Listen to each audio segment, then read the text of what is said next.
இன்றைய தினத்தில் சினிமா ஹராம், ஆகவே நாங்கள் அதை காண்பதில்லை என சபதமேற்றிருக்கும் முஸ்லிம் மனிதர்கள் மிகச் சொற்பம்தான். சினிமா கொட்டகைகளுக்கு போய்தான் சினிமா பார்க்க வேண்டுமென்றல்ல, முன்னர் தொலைக்காட்சி வழியாகவும் இன்று தொடுபேசி வழியாகவும் ஒரு முழு திரைப்படத்தை கண்டு ரசித்துவிடும் வசதி வந்துவிட்டது.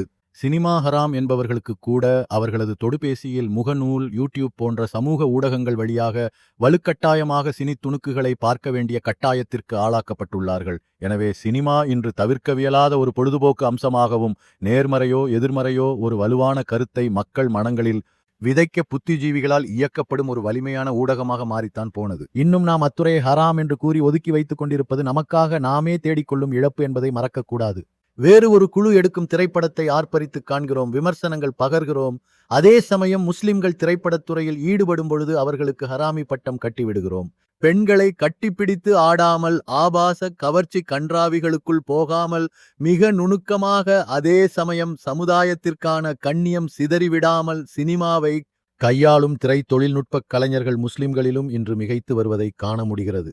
நம் சமுதாயத்தை தவறாக சித்தரித்து விட்டார்கள் என வழக்கு, நீதிமன்றம் என அலையப்புறப்படும் நாம் ஏன் தரமான இஸ்லாமிய வாழ்வியலை முன்னிறுத்தும் சினிமாக்களை புறந்தள்ளுகிறோம்?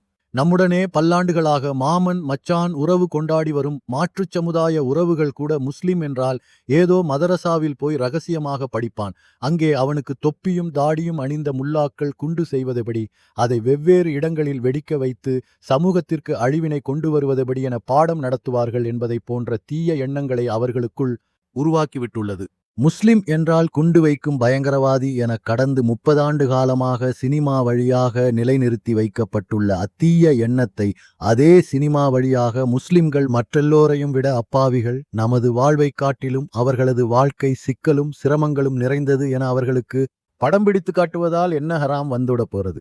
எளிமையான வீடுகளில் முஸ்லிம் ஆண் பிள்ளைகள் வருமானம் தேட சந்திக்கும் நெருக்கடிகளையும், அவர்களது பெண்கள் கல்வி மறுக்கப்படுவதால் வாழ்நாள் முழுமைக்கும் சந்திக்கும் குடும்ப சிக்கடிகளையும் கூறுவது ஹபீபி எனில் அதனை வரவேற்பதில் தவறொன்றுமில்லை என்றே தோன்றுகிறது. முஸ்லிம் வீடுகளில் காதல் விருப்பங்களும் திருமண கற்பனைகளும் இருக்கவே செய்யாதா என்ன? இன்று பாஜகவைச் சேர்ந்த நாராயணன், பேராசிரியர் ஜவாஹிருல்லாஹ் அவர்களை சிமி இயக்கத்துடன் தொடர்புடையவர், வேலையற்ற எம்எல்ஏ என்றெல்லாம் அவமதித்துள்ளார்.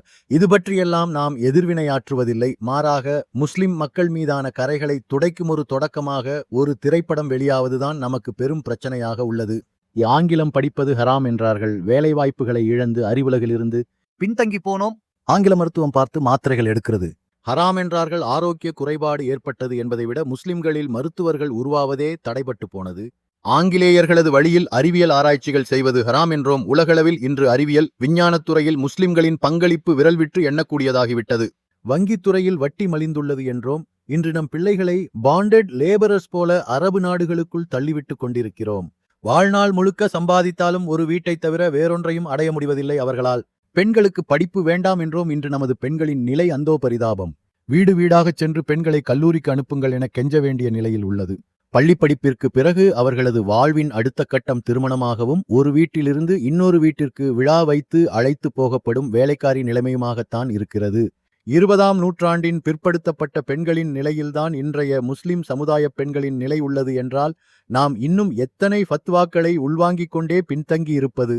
நாம் இப்படி ஒவ்வொரு துறையாக ஓரங்கட்டி அது ஹராம் இது ஹராம் என்றபடியே வாய்ப்புகளை தட்டி கழித்து கொண்டிருப்பது, இந்த உலகத்தில நமக்கான அடையாளங்கள் எதையும் மிச்சம் வைக்காமல் நாம் நம்மையே காணாமலாக்கிக் கொள்வதற்கு சமம். தமிழ் முஸ்லிம்களின் வாழ்க்கை முறைகளையும் ஒவ்வொரு முஸ்லிம் ஊர்களிலும் நாம் நம்முடன் தக்க வைத்துக் கொண்டிருக்கும் பழந்தமிழ் பேச்சு வழக்குகளையும் உணவு வகைகளையும் எடுத்துக்கூற ஒரு திரைப்படம் வருமெனில் அது வெறும் காசு பணம் தேற்றுவதற்கான யுத்தி அல்ல.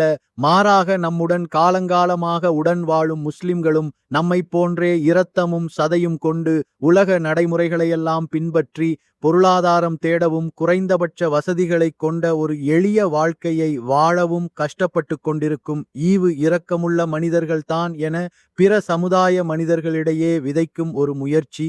சினிமாவில் நாம் நடிக்கப் போவதில்லை. நமக்கான நன்மை பூக்கும் களத்தை பிறர் உருவாக்க அதை தடுக்காமல் இருப்போம், அவ்வளவே. உலகின் ஒவ்வொரு காலகட்டத்திற்குமான கட்டமைப்புகளுக்கு ஏற்ப நாமும் நமது ஒழுக்கங்களை இழந்துவிடாதவாறு நம்மை தகவமைத்துக் கொள்ளாவிடில் நம் அழிவுக்கு வேறாரும் காரணமாக மாட்டார்கள். எனவே வெறுப்புகளையே விதை கொண்டிருக்காதீர் யா ஹபீபி.